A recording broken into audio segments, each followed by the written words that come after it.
आदरणीय उपस्थित हमारे समस्त श्रोता बंधु, राठौर कैसेट कंपनी की तरफ से हम आप लोगों के समक्ष लेके चल रहे हैं भगवान श्री कृष्ण के बारे में।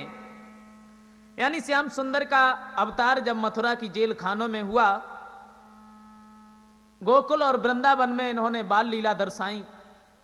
उसके बाद में भगवान कन्हैया ने कंस मामा का वध किस प्रकार से किया था, तो वो कहानी श्रीमद् भागवत की हम आप लोगों के समक्ष लेके चल रहे हैं। तो आ जाइए दोस्तों, देखते हैं राठौर कैसेट में।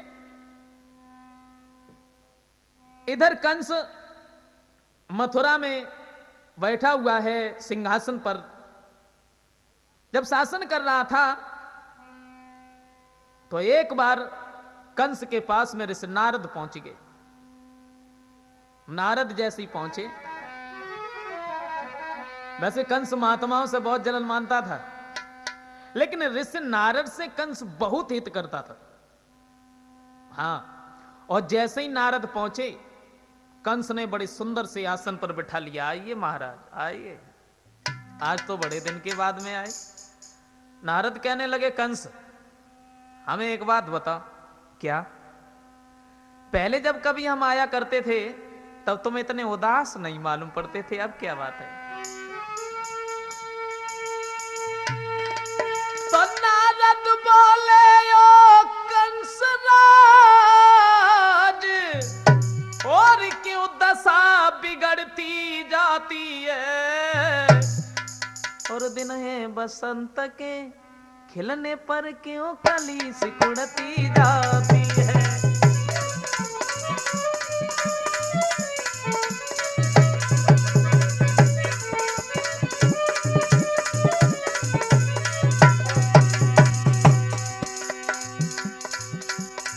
कहो कंसराज, बड़े उदास मालूम पड़ते हो। अरे पहले जब कभी हम आते थे तब तुम्हारा चेहरा इतना उदास नहीं था, क्या बात है, समझ में नहीं आता।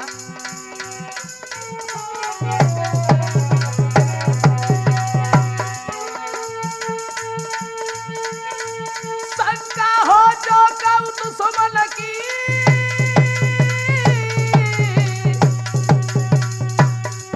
तो धावा करके हराए डालो, अंदर से कछु रोग भलो डॉक्टर पे दवा कराए डालो।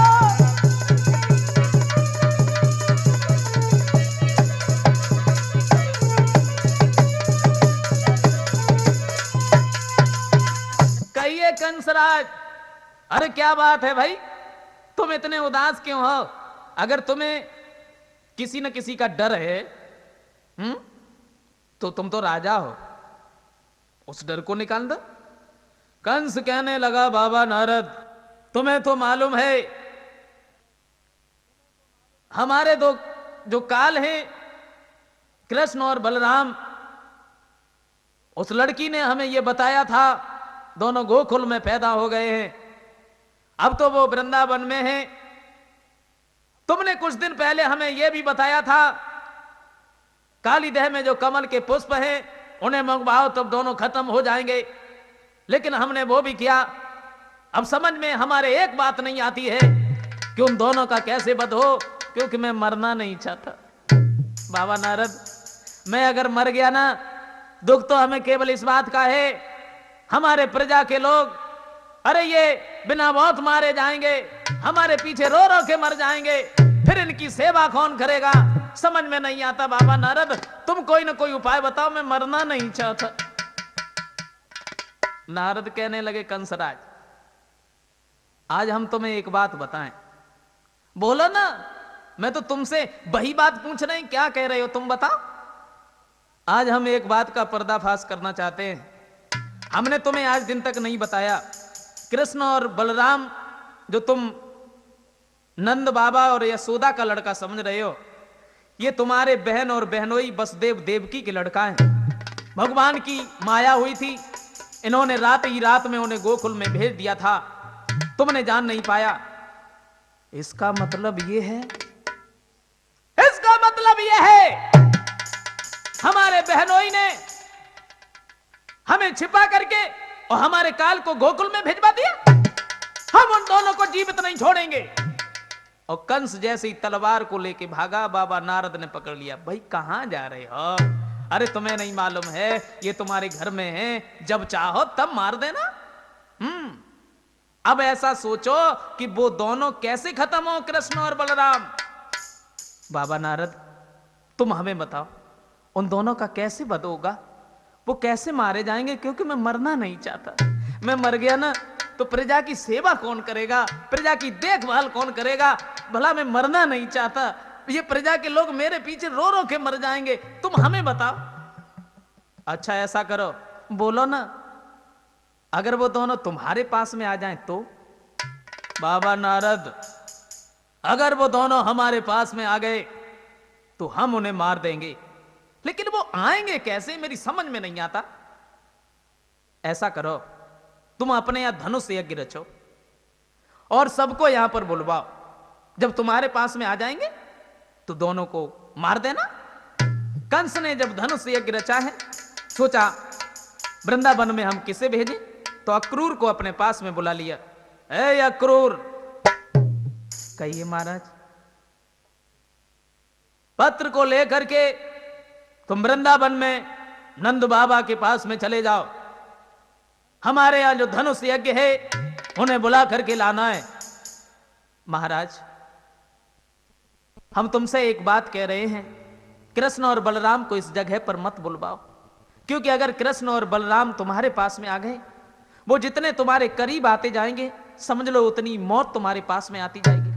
कंस कहने लगा अक्रूर ये मेरा आदेश है, मैंने तुमसे ये कहा कि तुम उन्हें बुला करके हमारे पास में लेके आओ।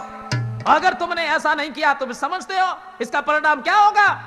मैं उन दोनों को मार दूंगा, क्योंकि मैं मरना नहीं चाहता, समझ गए? अक्रूर वहां से चले, सोचते हुए जा रहे हैं क्या करें।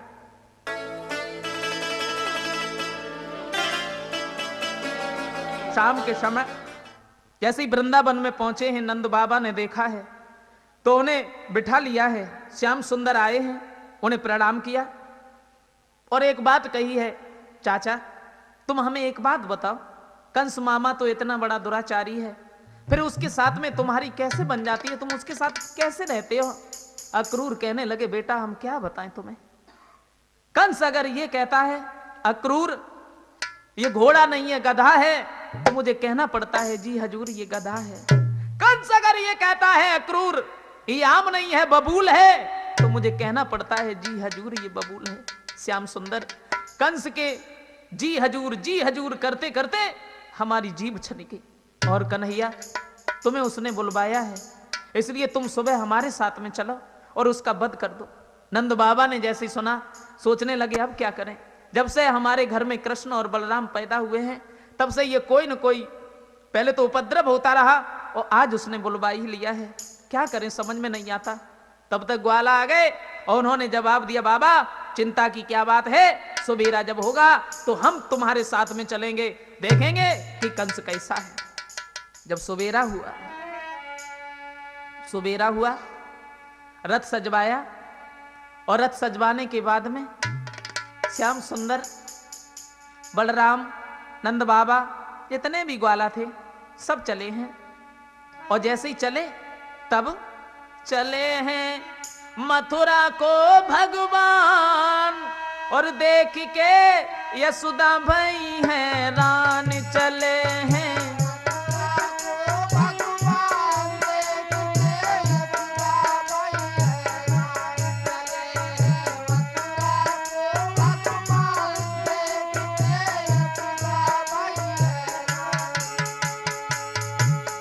श्याम सुंदर रथ पर सवार होके जैसे ही चले हैं, ऐसा ही नहीं यशोदा मैया ने जब सुना, यशोदा रोई के पास में आई, बोली कृष्ण की पकड़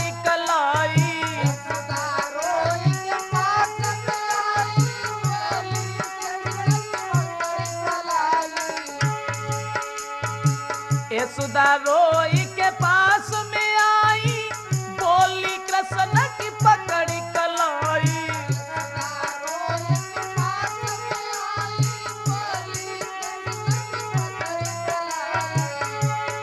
रखना मुरलीधर कछु ध्यान, देख के यशोदा मैया रान चले हैं।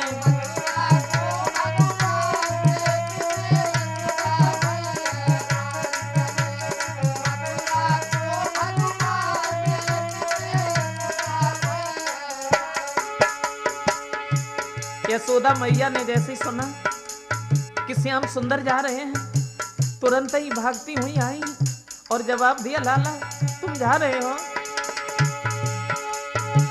दोस्ती कंस ने तुम्हें बुलाया, मां से पुत्र जुदा करवाया।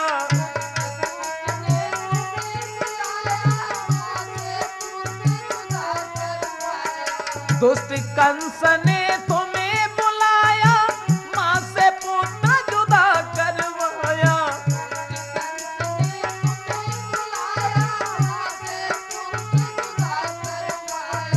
इसलिए श्याम लौट के जल्दी आना, श्याम देख के यशोदा भैया रान चले हैं।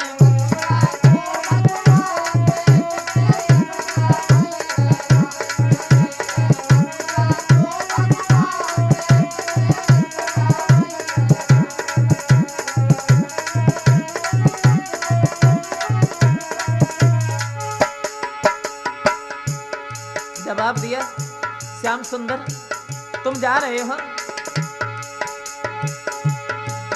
तुम लौट के जल्दी आना, बूढ़ी माँ को भूल न जाना।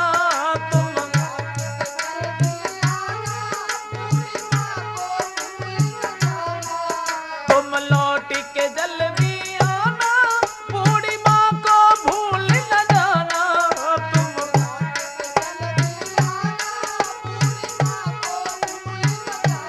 रसता देखूं सुबह और शाम, देख के यशोदा भैया रान चले हैं।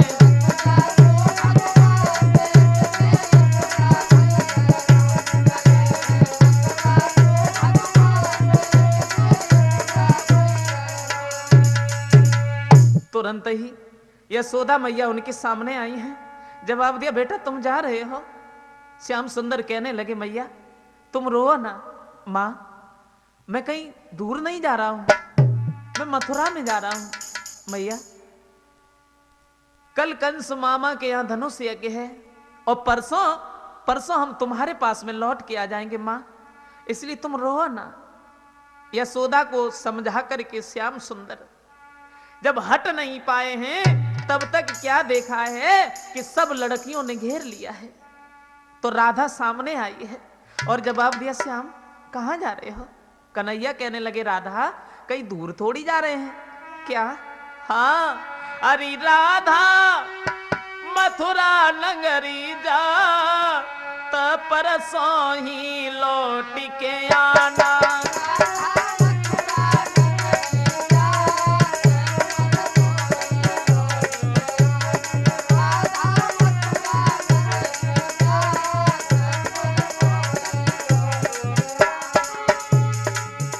श्याम सुंदर कहने लगे, राधा अरे परेशान क्यों होती हूँ भाई, मैं तो केवल मथुरा में जा रहा हूँ। आज जा रहे हैं, कल कंस मामा के यहाँ धनुष से यज्ञ देखेंगे, परसों अरे परसों तुम्हारे पास लौट के आ जाएंगे। राधा कहने लगी, श्याम तुम मथुरा को जाने लगे, लेकिन तुमने हमें बताया अभी नहीं। मुझे नहीं मालूम था कि तुम मोम भी हो और पत्थर भी हो। लेकिन श्याम मुझे मालूम है अब तुम लौट के नहीं आओगे। श्याम सुंदर कहने लगे, राधा क्या कह रही हो तुम साची मानो राधा, है निश्चित मेरा वादा।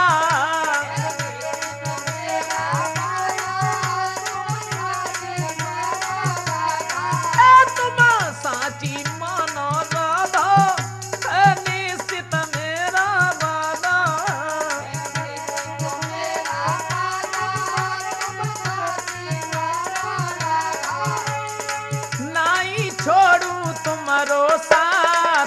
परसोई लौट के आना।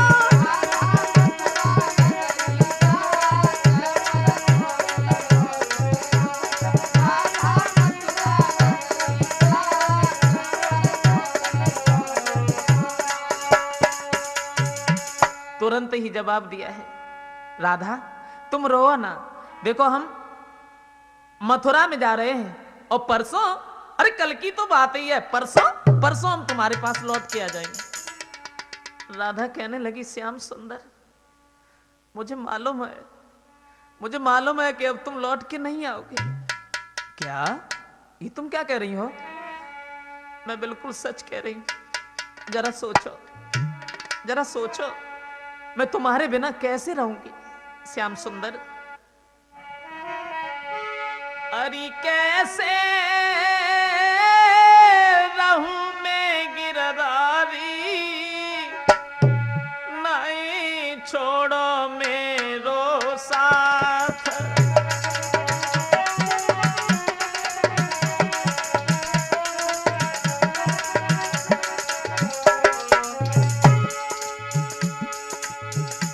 जवाब दिया, तुम्हें नहीं मालूम है बालापन में संग खेली,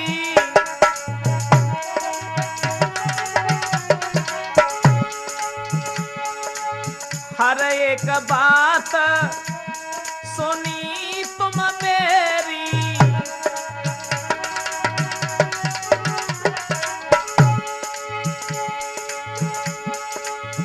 अब तुम करी रहे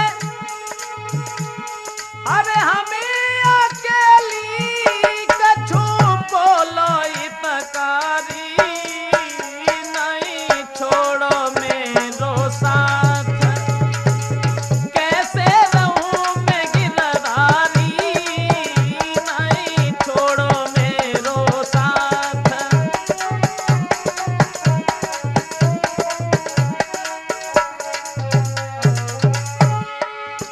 राधा कहने लगी, श्याम सुंदर मुझे मालूम है मैं तुम्हारे बिना कैसे रहूंगी, समझ में नहीं आता।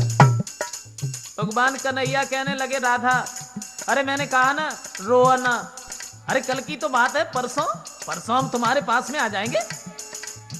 लेकिन तुम्हें नहीं मालूम है, तुम बिन काना मैं मर गए,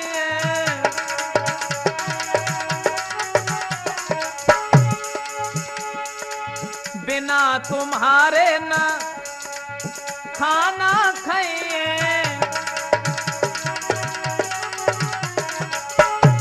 श्याम सुंदर परसों तक कैसे रह पाए, कछु बोलो हितकारी, नहीं छोड़ो मेरो साथ। कैसे रहूं मैं गिरधारी, नहीं छोड़ो मेरो साथ।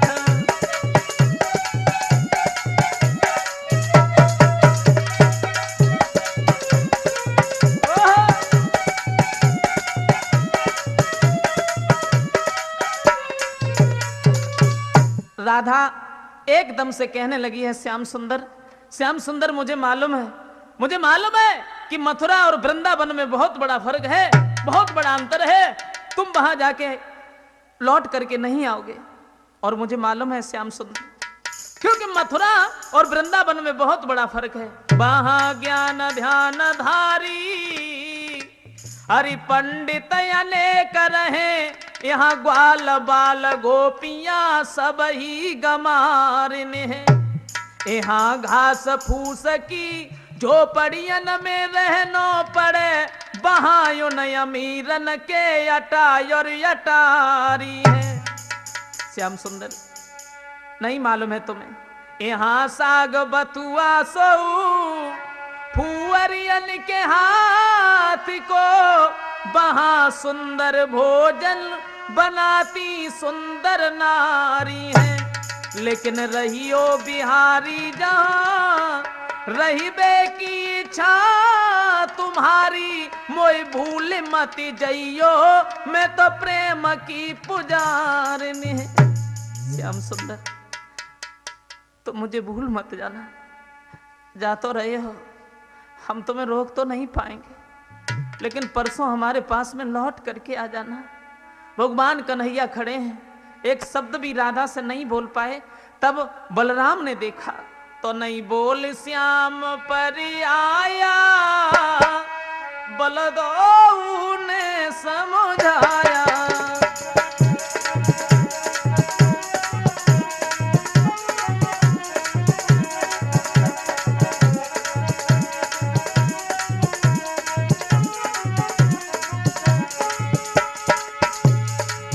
श्याम सुंदर तो खड़े के खड़े रह गए। बलराम सामने आए और जवाब दिया, राधा रो ना, राधा रो मती, धीरज धर लो यहाँ। ओ राधा रो मती, धीरज धर लो यहाँ, तेरा प्यार अनोखा पाया, बलदो ने समझाया। बोल श्याम पर आया, बलदो ने समझाया।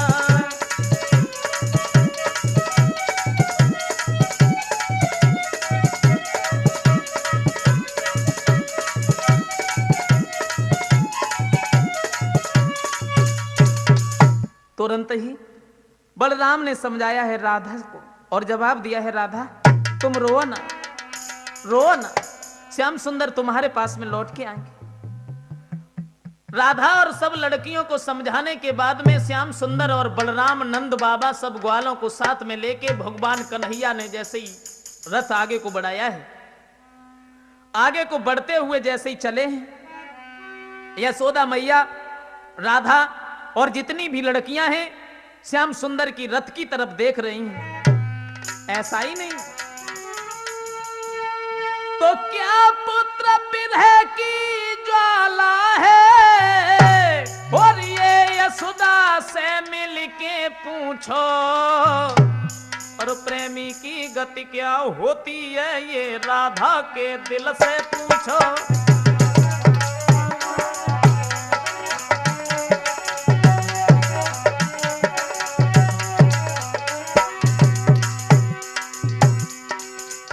यशोदा मैया, राधा और जितनी भी लड़कियां हैं सब खड़ी हैं, श्याम सुंदर की रथ की तरफ देख रही हैं।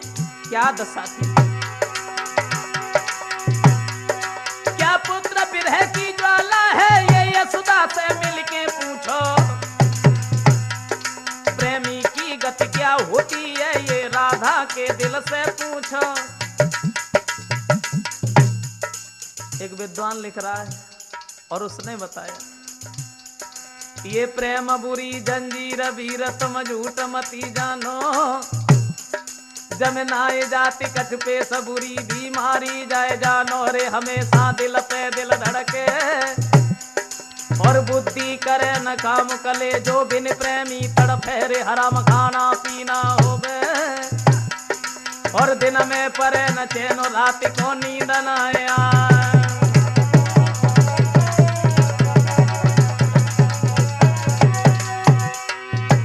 सुंदर का जब तक रथ दिखाई देता रहा है सब लड़कियां देखती नहीं, और जब रथ की धूल भी दिखाई नहीं पड़ी तो एक लड़की रो करके कहने लगी, बहन अब तो हमें ऐसा मालूम पड़ रहा है, अब रथ करेगा कन्हैया को दूर, अब रथ करेगा समरिया को दूर।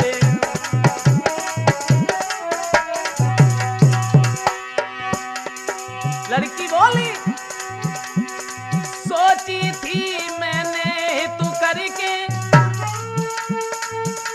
निभाए साथ जरूर, लेकिन छोड़ गए अदबर में हम हुई गई मजबूर, अब रथ करेगा कन्हैया को दूर, अब रथ करेगा समरिया को दूर।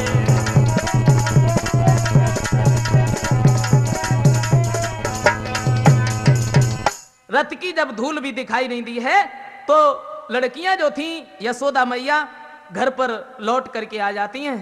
हुआ ऐसा कि श्याम सुंदर और बलराम नंद बाबा सब ग्वालों के साथ में मथुरा में जैसे पहुंचे तो मथुरा के बाहर ही सब लोग रुकते हैं।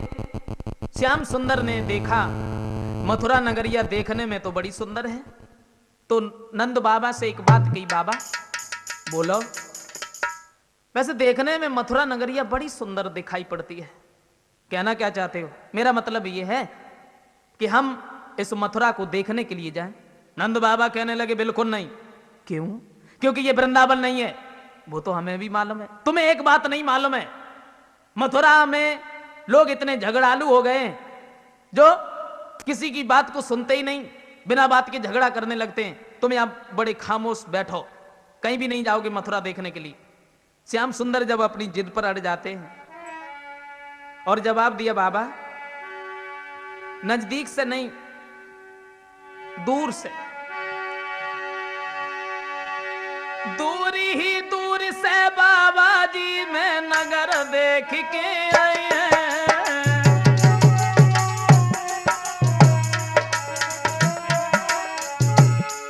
श्याम सुंदर कहने लगे, बाबा दूर ही दूर से बाबा जी मैं नगर देख के आए हैं। आई कसम तुम्हारी खाए रहे कोई न उल्हनो लए।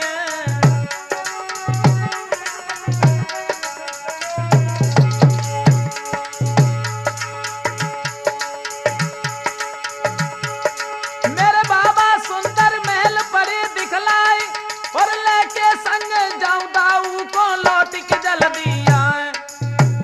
मेरे बाबा जी, ओए ओए बाबा जी, आज्ञा हमको दे दीजो निक नगर देख के आए। मेरे बाबा जी आज्ञा हमको दे दीजो मैं नगर देख के आए। मेरे बाबा जी। श्याम सुंदर कहने लगे, बाबा मैं अंदर नहीं जाऊंगा और दूर ही दूर से मथुरा नगरिया को देखने के बाद में तुम्हारे पास में चलाऊंगा। और जब भगवान कन्हैया अपनी जिद पर अड़ गए तो नंद बाबा कहने लगे बलराम से, बेटा बलराम जी, बाबा बोलो, ऐसा करो, तुम्हें तो मालूम है श्याम सुंदर बहुत हटीला है और ये किसी की बात को नहीं मानेगा। तुम ऐसा करो, तुम इसे अपने साथ लिए जाओ और मथुरा नगरिया दूर ही दूर से इसे दिखाने के बाद में तुम हमारे पास ले आना, कहीं रुकना नहीं। श्याम सुंदर जो रहे, बलराम सब ग्वाला वहां से चले हैं मथुरा को देखने के लिए। धीरे धीरे धीरे धीरे जैसे ही आगे बढ़े तो भगवान कन्हैया को बलराम ने सबसे पीछे कर दिया और एक बात कही, देखो तुम सबसे पीछे रहो, तुम किसी से बिल्कुल भी बात नहीं करोगे। और तुम्हें नहीं मालूम है यहां कंस के शासन में सब लोग झगड़ा करने लगते हैं, तुम बिल्कुल बात नहीं करोगे। श्याम सुंदर कहने लगे, हम बिल्कुल ना बोले, काहे के लिए बोल रहे हैं? बलराम आगे आगे जा रहे, भगवान कन्हैया ग्वालों से सबसे पीछे हैं। तब तक कहा, देखो श्याम सुंदर ने कि जो गांव के बाहर ही मथुरा की एक बहू रहे, वो कुआं पे पानी भर रहे, और जब कुआं पे पानी भर रही थी श्याम सुंदर ने सोची, जे तो हमारी बहुत बड़ी पुजारी ने, चलो आए गए तो इन्हें दर्शन ही दे चलो। और जैसे ही भगवान कन्हैया उनके पास में गए, ग्वाला और बलराम तो आगे निकलेंगे, तो श्याम सुंदर ने एक बात कही, का है, हाँ इतनी दूरी का तुम अकेली पानी भरने के लिए चली आती मन से। हाँ, और जैसे ही जकई के अकेली पानी भरने के लिए चली आती, सोई मनसुका ने देख लो और बलराम से बोलो, भैया तूने जकई थी का उस बात मत करिए, देख वो कैसे ठाड़ो ठाड़ो बातें कर रहे हो, देख वो देख। और जैसे ही बलराम ने देखो, सोई एकदम से बुलाओ, कन्हैया जी भैया, मैंने तुमसे ये कहा था कि तुम किसी से बात नहीं करोगे, क्यों बोले तुम इससे? श्याम सुंदर बोले, भैया हमाओ दोस्त हो रू बातें तुम कर रहे थे, दोष मेरा है। बोले देखो हम थोड़ी बोले थे पहले, सब लोग निकल गए तो उनने हमसे पूछी कि तुम सब लोग एक ही गांव में रहा था या कहूं अलग अलग रहने वाले। सो हमने बताई दी। बलराम कहने लगे अब तुम ऐसा करो, अब तुम आगे चलो, तब हम देखेंगे तुम किसी से पूछ रहे हो या तुमसे कोई पूछ रहा है, चलो आगे। श्याम सुंदर को आगे कर लिया और भाव ऐसो कन्हैया और बलराम आगे को बढ़ते हुए चले गए। जैसे ही वो आगे बढ़े हैं, श्याम सुंदर आगे आगे जा रहे हैं, पीछे से बलराम हैं, ग्वाला सब पीछे हैं। मथुरा की गली में जैसे ही श्याम सुंदर घुसे हैं, तब तक उन्होंने क्या देखा कि उसी गली में कंस का धोबी आ रहा है। अब शराब पिए मस्त, पूरी गली में बेचारे अकेले ही बने। हाँ, श्याम सुंदर उसके पास में पहुंचे और जवाब दो भैया। तो भी कहने लगा अलग हटो। क्या, कौन हो तुम? दिखाई नहीं देता मैं कंस का धोबी हूं। तो कंस के मेहमान तो हम हैं, तो क्या करें, हम तुम्हें अपने सर पर बिठा लें? लेकिन भैया कपड़ों से बड़े परेशान हैं, ऐसा करो 2-4 दिन के लिए हमें वस्त्र दे दे। धोबी कहने लगा अलग हटते या नहीं? क्या? हाँ, ये वृंदावन नहीं है, ये मथुरा है। ओ झोपड़ियों के बसने वाले,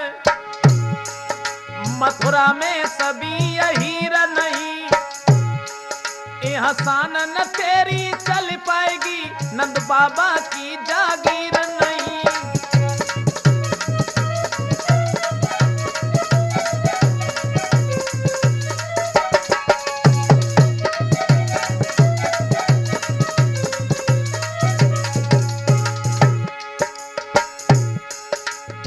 कहने लगा दूर हट जाओ, अरे ये वृंदावन नहीं है, ये मथुरा है, दिखाई नहीं देता क्या?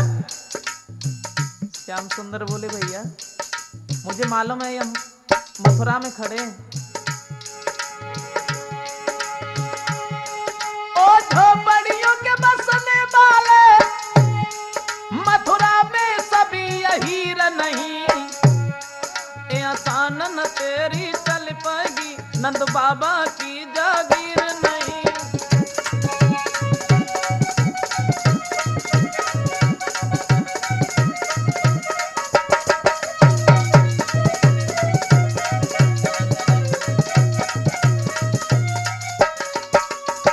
धोबी कहने लगा अलग हट जाओ, दिखाई नहीं देता क्या मैं कंस का धोबी हूं? श्याम सुंदर कहने लगे धोबी भैया मैं तुमसे बड़ी सीधी सादी बात कर रहे थे, और तुम तो ऊपर ही बढ़ते चले जाते हैं, समझ में नहीं आता। श्याम सुंदर बोले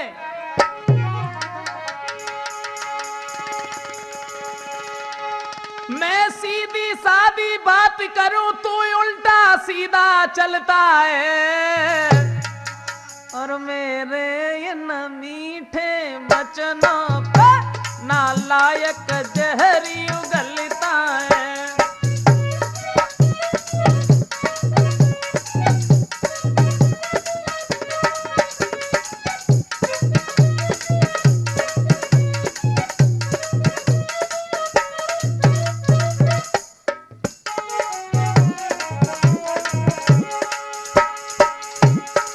श्याम सुंदर कहने लगे धोबी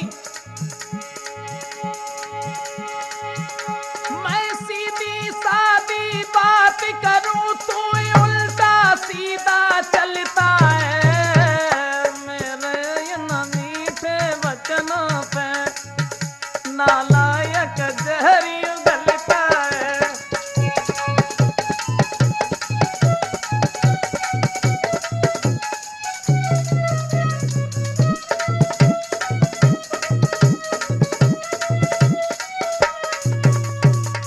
श्याम सुंदर ने जब ये कहा है धोबी भैया, अरे हम तो तब से तुमसे सीधी बातें कर रहे हैं, लेकिन तुम तो जहर उगलते चले जा रहे हो। श्याम सुंदर ने आगे बढ़कर के धोबी के गाल पर एक तमाचा दिया। वो धोबी वहीं पर खत्म हुआ है। अन्य जो धोबी रहे सब अपनी अपनी गठरिया डाट डार के भागे। ये धोबी भाई था त्रेता वाला, जो सीता को दोबारा वनवास दिलवा दिया था। तो श्री राम ने यह कहा था, अभी तो हम मर्यादा के बंधन में हैं, अभी तो हम तुझसे कुछ भी नहीं कह सकते, लेकिन द्वापर में जब हम कृष्ण बनेंगे तब हम तुझसे बदला जरूर लेंगे। वही धोबी था। जब धोबी खत्म हुआ, अन्य धोबी थे वो भाग गए। तो श्याम सुंदर कहने लगे ग्वालों से, खड़े खड़े मुंह की तरफ क्या देख रहे हो भाई, ऐसा करो अब ये वस्त्र पहनो। अब राजा के वस्त्र कबू देखे तो आते ना, पहने वो कहा जाने, कौन पजामा उठाओ, बामे मूड डारे उठो, कुर्ता उठाओ, बामे पैर डारे उठो। हाँ, कैसी दशा है।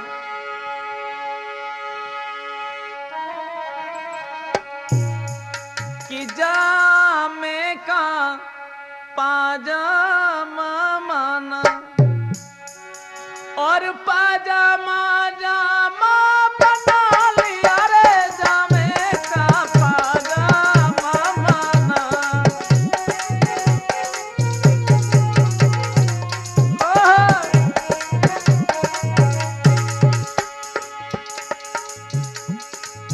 अब राजा के कपड़ा कबू देखे तो आते ना, कैसे पहने। अब सुंदर वस्त्र देख के बड़े खुश हैं, कम मूड डालते हैं, कम गोड़ डालते हैं।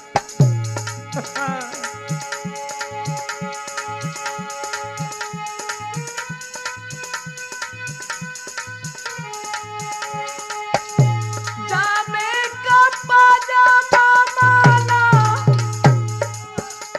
पाजामा जामा बना लिया और साफे की साफा कर डोरी, साफे की साफा कर डारी, रूमाल कमर से बांध लिया रे, साफे की साफा कर डारी।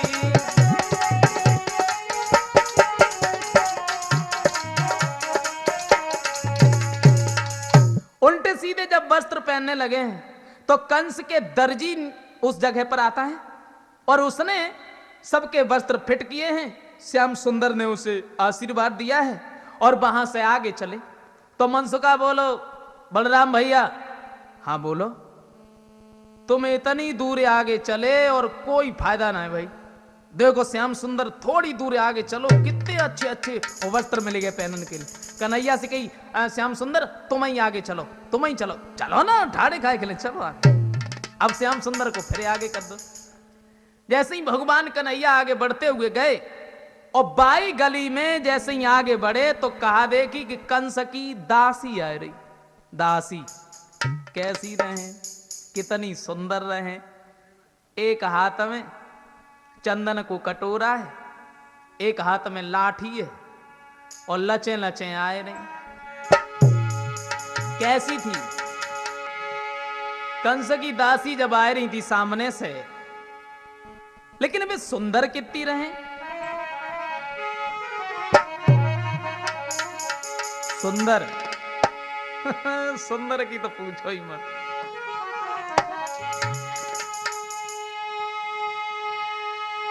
तो सारे कुरूप को जोड़ी जाड़ी और भाई ब्रह्मा जी ने सिरजा था, वे तीन जगह से टेढ़ी थी।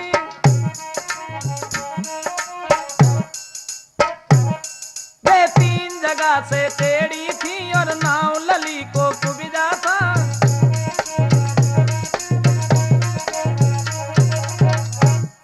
वे तीन जगह से टेढ़ी थी, वे तीन जगह से टेढ़ी थी और नाव लली को कुबिजा था।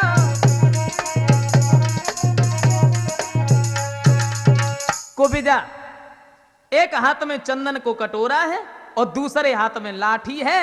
धीरे धीरे धीरे धीरे धीरे धीरे पहुंची। कहां पहुंची? जहां श्याम सुंदर जा रहे थे। और जैसे ही भगवान कन्हैया ने कुबिजा को देखो, सो उनके बिल्कुल नजदीक ठाड़े भय और जवाब दो, तुम कौन हो? बोली महाराज मैं कंस की दासी हूं। कहां जाती हो? हम कंस के तिलक करने के लिए जाते। ऐसो करो, कंस के मेहमान तो हम सब लोग हैं और तुम हम सब लोग ना कि तिलक कर दे। जैसे ही इतने शब्द मनसुखा ने सुने, सोईबा ने लाठी उठाई और धीरे धीरे धीरे धीरे सबसे दूर ठाड़ो बहुजन वहीं से एक बात कही, अरे कन्हैया तू ही तिलक करवाइए, जब हमारे ढिंगा न चली आए, जाकी पता ना कौन सी आदत है, चाहे बोलन लायक हो चाहे ना हो। अब देखो इतनी तो बुरी लगती, जाके हाथ के छुए चना ना छपे जाए, और बात से कह रहे हो कि तिलक हमारे करते, तू ही करवा ली, हमारे ढिंगा ना चली आए, और जो हमारे पास आएगी तो ऐसा धक्का दे जो दोबारा उठिए ही ना पाए, समझ गए। श्याम सुंदर बोले कोई बात ना, कोई बात ना, तू मत करवा, जवाब दो कुबेजा तुम हमारे तिलक लगाओ। और जैसे ही श्याम सुंदर के तिलक लगाने के लिए कुबेजा तैयार भाई, उचक उचक के रह जाती, लेकिन भगवान कन्हैया के माथे तक ना पहुंच पाते। और श्याम सुंदर ने जब देखा कि कुबेजा हमारे मस्तक तक नहीं पहुंच पाती है, तो तुरंत ही कुबेजा के ठोड़ी से हाथ लगाया और कुबेजा के पैर पर अपने पैर का अंगूठा रखा, और जैसे ही झटका दिया, अब तो सब खेल ही बदलेगा। हाँ, उस जगह पर कि मोहन का हाथ लगाते और कुबड़ी मिट्टी के छवि बान भाई रे मोहन का हाथ लगाते।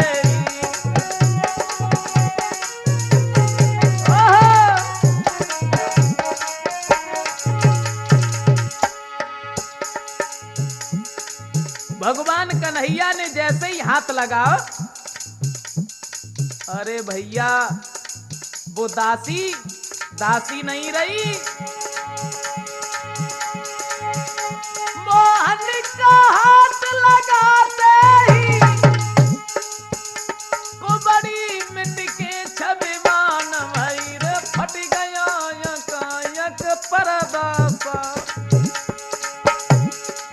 हो फट गया यकायक परदासा, कोई दासी देवी समान भाई रे फट गया यकायक परदासा।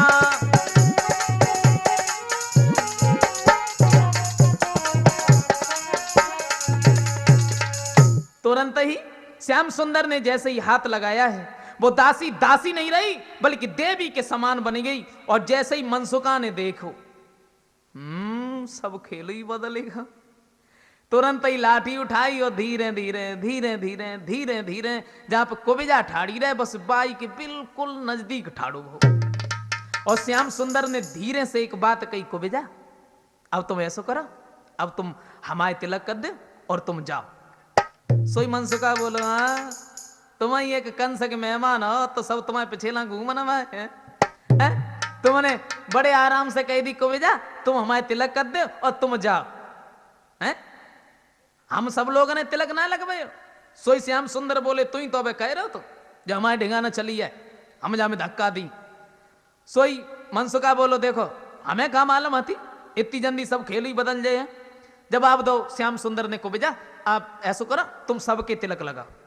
कुबेजा जो थी सबके तिलक लगाती हुई चली, आगे जैसे ही बढ़ी, मनसुखा के पास में जैसी कुबेजा पहुंची तो मनसुख ये थोड़ा हसोड़ा स्वभाव का था, हाँ। और जैसे ही कुबेजा पहुंची सोई मनसुखा ने एक बात कही, काहे कुबेजा, हाँ हो तो ब्याला एक बाप ने कहूं ढूंढो यार। और जैसे ही कुबेजा ने इतने शब्द सुने सोई एकदम से बोली कि क्या पूछ रहे हो हमसे तुम, मनसुख यह रिश्ते बहुत ही गाढ़े रे, क्या पूछ रहे हो हमसे तुम।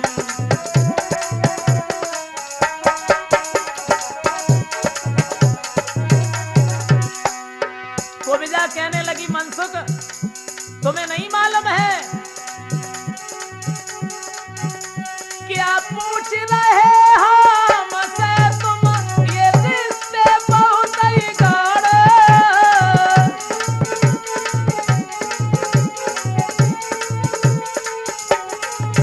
ये तई गाड़े हैं, तो मन सुख तुमको खबर नहीं। श्याम सुंदर की तरफ इशारों करती भाई कुबिजा बोली, ओ मन सुख तुमको खबर नहीं, मेरे समूह दूल्हा ठाड़े।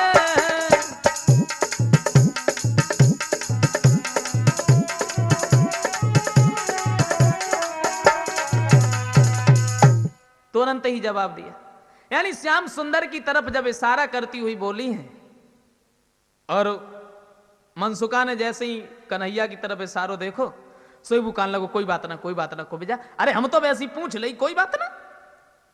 श्याम सुंदर बलराम सब ग्वाला वहां से आगे बढ़ जाते हैं। उस जगह पर पहुंचे जहां पर 18 ताड़ लंबा धनुष रखा हुआ था।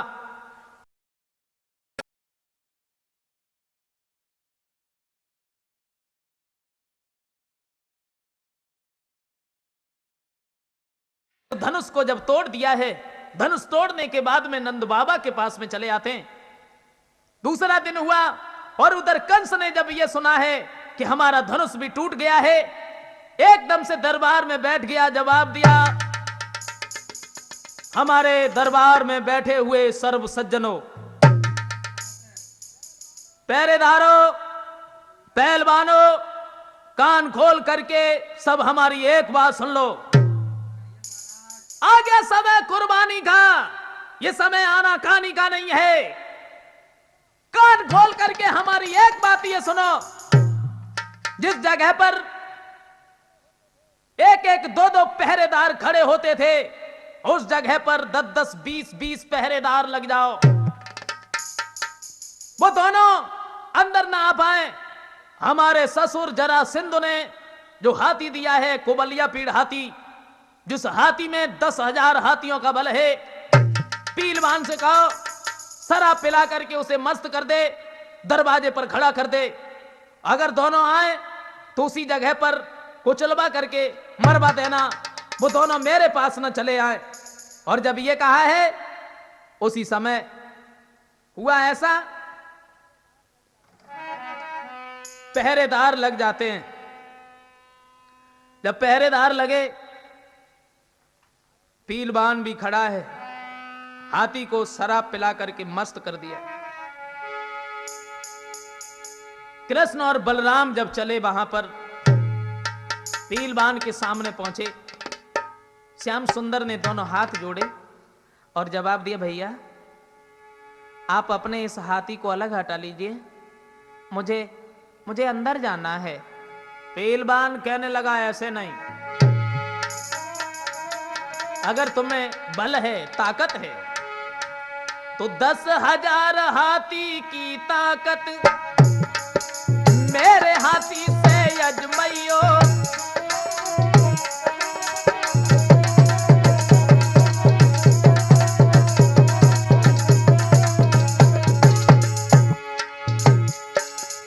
अगर तुम्हें अंदर जाना है तो 10,000 हाथी की ताकत मेरे हाथी से अजमैयो। इसको द्वारे से अलग करके फिर जाए जहां चले जाइयो।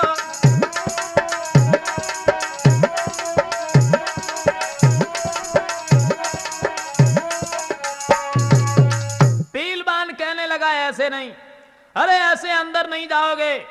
हमारे इस हाथी को अगर तुमने अलग हटा दिया तब तो अंदर जा सकते हो, वैसे नहीं।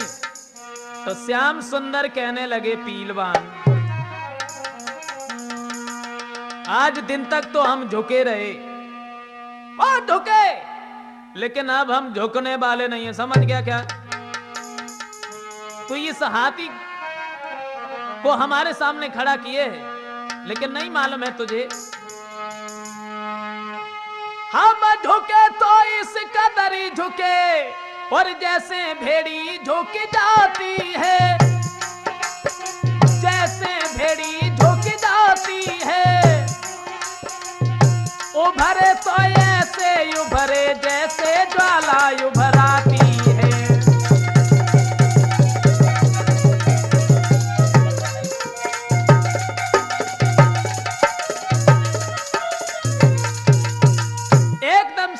सुंदर कहने लगे पीलवान, अरे हम इस तरीके से झुके रहे जैसे भेड़ी झुक जाती है, लेकिन अब हम इस तरीके से उभरे हैं जैसे ज्वाला उभराती है। तुझे नहीं मालूम है? श्याम सुंदर बोले, हम यदुवंशी कहलाते हैं, कई दे तो रंग दिखाई डाले, कई दे तो रंग दिखाई डाले, कई दे पसली पसली करके तेरी हाथी की गेंद बनाए डाले।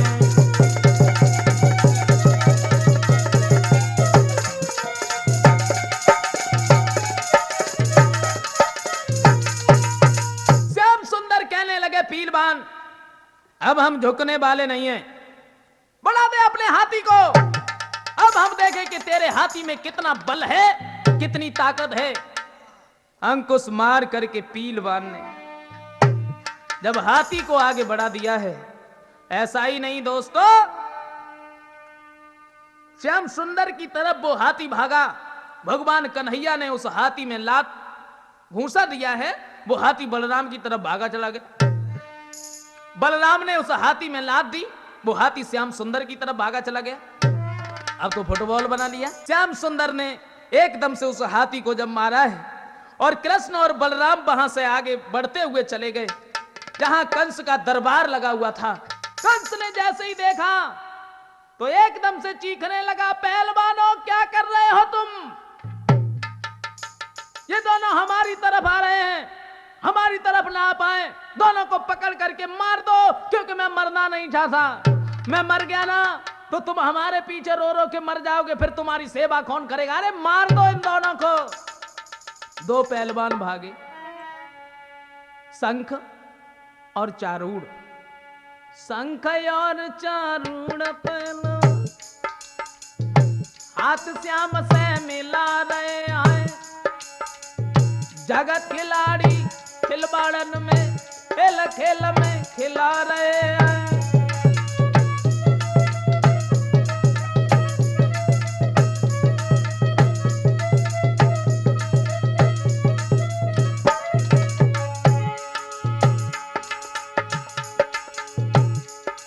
दो पहलवान भागे, शंख और चारूढ़। श्याम सुंदर ने जैसे ही अपनी जंघा पर ताल बजाई, सारा भूमंडल हिलने लगा। तो शंख नाम का जो पहलवान था वो समझ गया, कहने लगा, प्रभु अब तो हमारी जीत ही जीत है।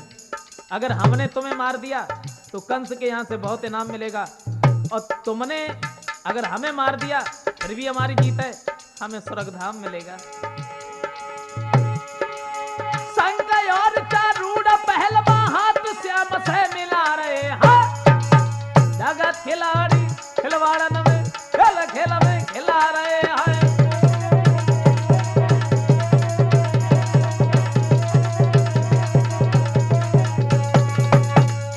श्याम सुंदर जैसे ही उन पहलवानों से लड़े हैं, दोनों पहलवानों को उछाल करके जमीन पर पटक दिया है कृष्ण और बलराम ने। और जब कंस ने देखा कि दोनों पहलवान खत्म हो गए तो कहने लगा, एक एक दो दो नहीं 10 10 20 भागो, मार दो इन दोनों को। सबको मारते हुए श्याम सुंदर कंस के पास पहुंचे और केस पकड़ करके जमीन पर खींच लिया। भगवान कन्हैया कंस के सीना पर बैठ गए और एक बात कही, कहो मामा, कुछ याद है तुम्हें? तुमने मुझे मारने के लिए क्या नहीं किया, क्या नहीं किया? घूंसा मार मार करके कंस के प्राणों को खींचने लगे। ऐसा ही नहीं, श्याम सुंदर कहने लगे, मामा 5 दिन की उम्र जब मेरी हुई तब तुमने पूतना को भेजा। मेरे माता पिता ने तुम्हारे डर की वजह से मुझे गोकुल में भिजवा दिया, कितने कष्ट दिए तुमने, लेकिन आज हम तुम्हें छोड़ने वाले नहीं हैं। तुम्हारे जो दिल में हो वो हमसे कह लो। ऐसा ही नहीं, घूंसा मार मार करके श्याम सुंदर उसके प्राणों को जब खींचने लगे हैं तो सिर ताज गिरा, सिर पेच गिरा, सिर केस पड़े प्रभु के कर में, और मड़े माल गिरी भूपाल गिरा एक ही बार की ठोकर में।